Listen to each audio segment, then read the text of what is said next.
boy, we got some storyline for you.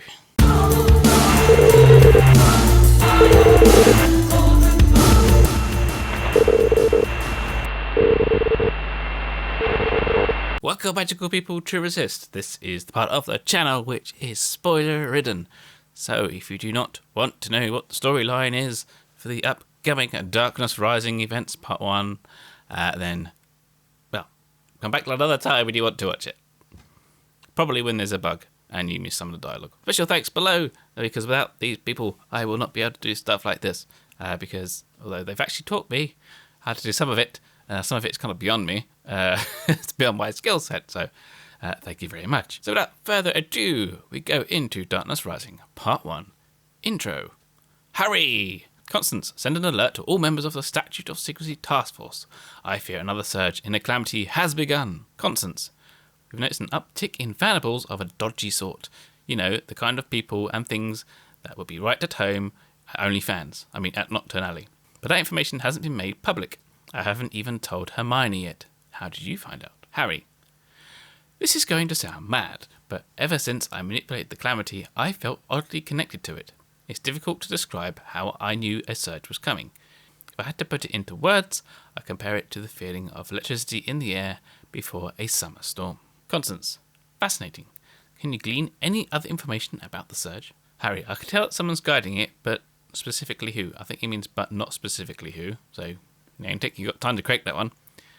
What is clear, however, is that we must put an end to the surge and return everything that's been snatched. There must be something about this surge that more than any other fills me with such dread. So now we're going to the image placements.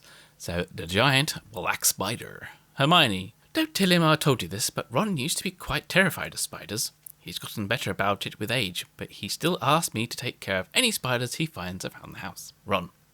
They have 8 legs, Hermione. 8.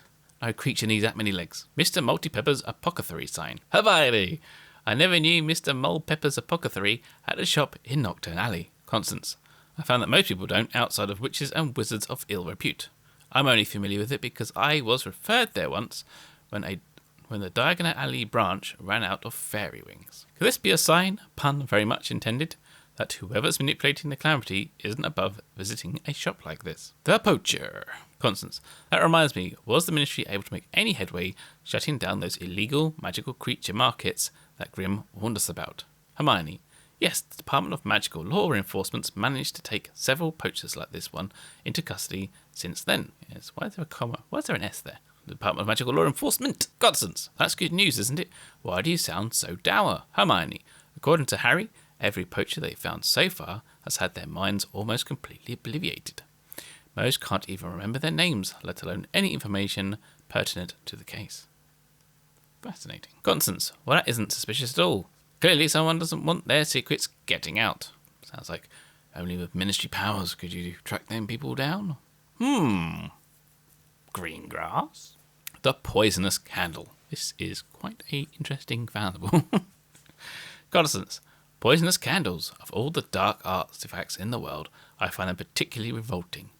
Imagine lighting one, expecting to envelop your home in the sweet smell of honeysuckle, only to wind up inhaling toxic fumes. Despicable. Now that I think about it, all the founders in this surge have felt rather sinister, haven't they? Why is Grimm directing the calamity in such a dark direction? It's far from what we've come to expect from his modified surges. Harry did theorise that if he was able to manipulate the calamity, someone else could too. What if this isn't Grimm we're dealing with? This is quite possible.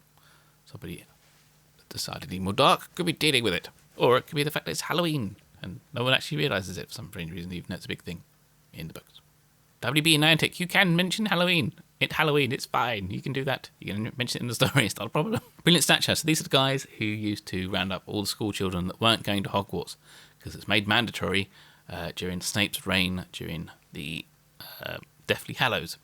So they would round up any students that weren't going, and also to round up any half-bloods or muggle-borns as well. Harry.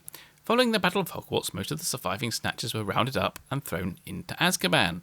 A few, however, managed to flee the country. Their whereabouts remains unknown. It's been years since that day.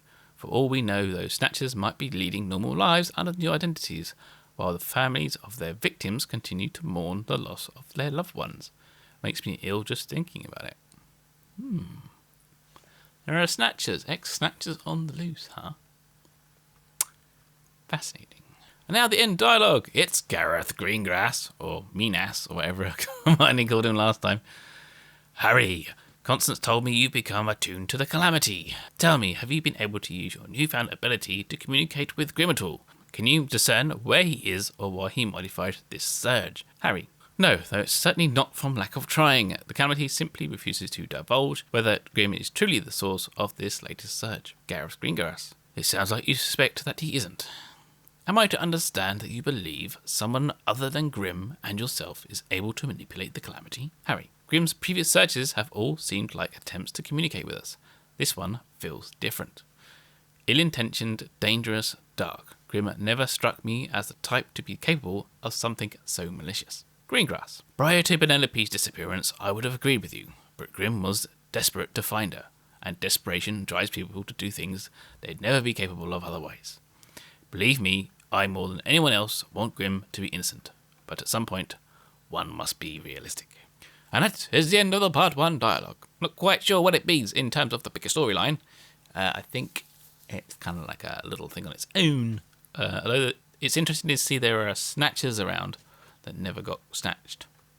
So maybe they are involved with a group, maybe controlling the calamity. Greengrass could be an insider in the ministry, or at least somehow bribed in some way or blackmailed to work with them. As we know, there was the missing newspaper yonks ago, missing from the ministry archives. There's also the prophecy mentioned in the other brilliant event, or brilliant event for last, from Trelawney about the Grim Man that was also missing out from the archives. So let me know in the comments below what you think about this one. What do you think about the storyline, where it's going? So until next time, brush up your spells, get your ones ready, Wizards Unite.